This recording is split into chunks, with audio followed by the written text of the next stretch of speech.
I think a lot of people confused by the new Arabic name, El Hajj Malik El Shabazz. I've always had the name on my passport, Malik El Shabazz, only I only used it in the Muslim world. Well, Hajj is a title that is given to any Muslim who makes the pilgrimage to Mecca during the official Hajj season. One thing that I found in all of my travels was that all of the Africans, not only Africans, but the Asians and the Muslims, look upon us as their long-lost brothers.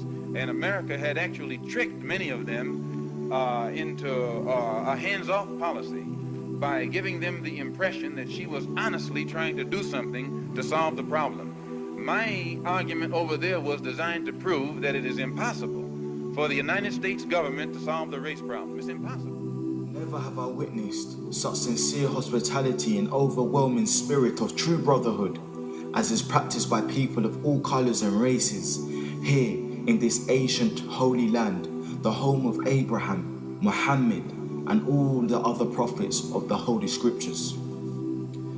For the past week, I've been utterly speechless and spellbound by the graciousness I see displayed all around me by people of all colors. I've been blessed to visit the holy city of Mecca. I've made my 7 circuits around the Kaaba, led by a young mutawaf named Muhammad. I drank water from the well of the Zamzam. I ran 7 times back and forth between the hills of Mount Al-Safa and Al-Marwa. I've prayed in the ancient city of Mina, and I've prayed on Mount Arafat. There were tens of thousands of pilgrims from all over the world. They were of all colors, from blue-eyed blondes to black-skinned Africans. But we were all participating in the same ritual, displaying a spirit of unity and brotherhood that my experiences in America had led me to believe never could exist between the white and non-white. America needs to understand Islam because this is the one religion that erases from its society the race problem. Throughout my travels in the Muslim world, I have met, talked to, and even eaten with people who in America would have been considered white, but the white attitude was removed from their minds by the religion of Islam. I have never before seen sincere and true brotherhood practiced by all colors together, irrespective of their color. You may be shocked by these words coming from me, but on this pilgrimage, what I have seen and experienced has forced me to rearrange much of my thought patterns previously held, and to toss aside some of my previous conclusions. This was not too difficult for me. Despite my firm convictions, I have always been a man who tries to face facts and to accept the reality of life as new experience and new knowledge unfolds it. I have always kept an open mind, which is necessary to the flexibility that must go hand in hand with every form of intelligent search for truth.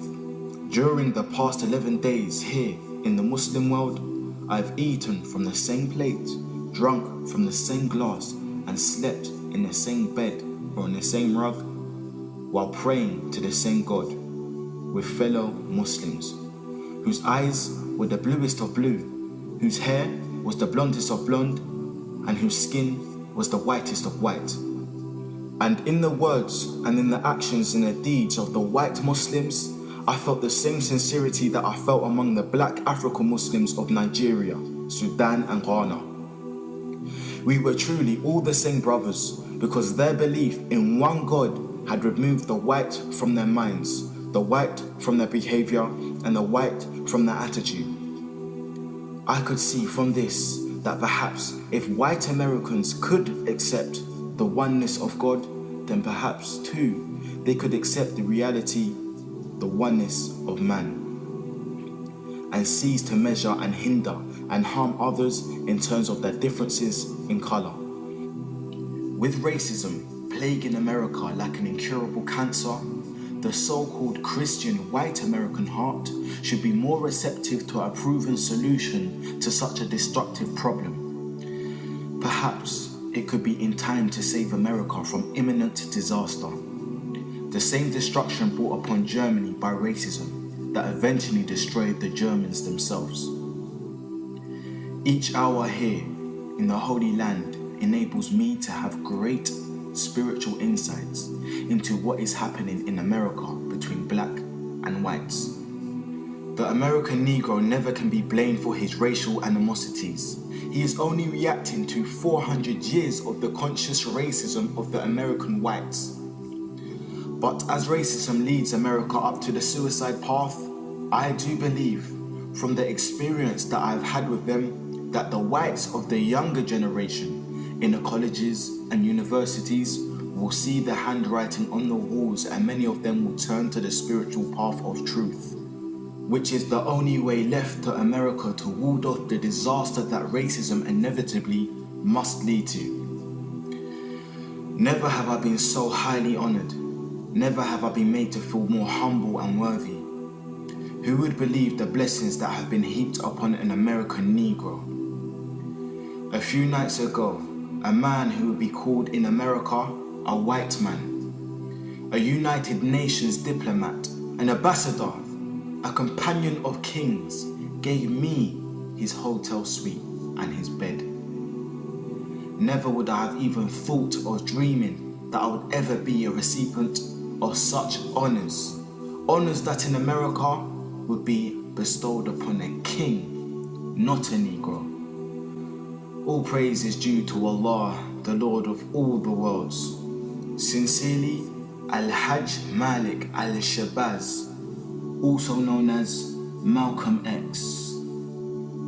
So Malcolm became Al-Hajj Malik Shabazz, who made Tawbah. He took his Shahada. He performed his Hajj. He said, on my way back from Mecca, I visited 7 countries, and the CIA, and the FBI, and the International Interpol Police, and others plotted to try to kill me at least 5 times. You don't have to ask yourself why they were plotting to kill this man. If I recall, I'm pointed out that while I was at Mecca making the pilgrimage, I spoke about the brotherhood that existed at all levels and among all people who were there on that Hajj, who had accepted the religion of Islam. And I pointed out that for what it had done, what the religion of Islam had done for those people over there, despite their complexion differences, that it would probably do America well to study the religion of Islam, and perhaps it could drive some of the racism from this society as it has driven racism from the Muslim society.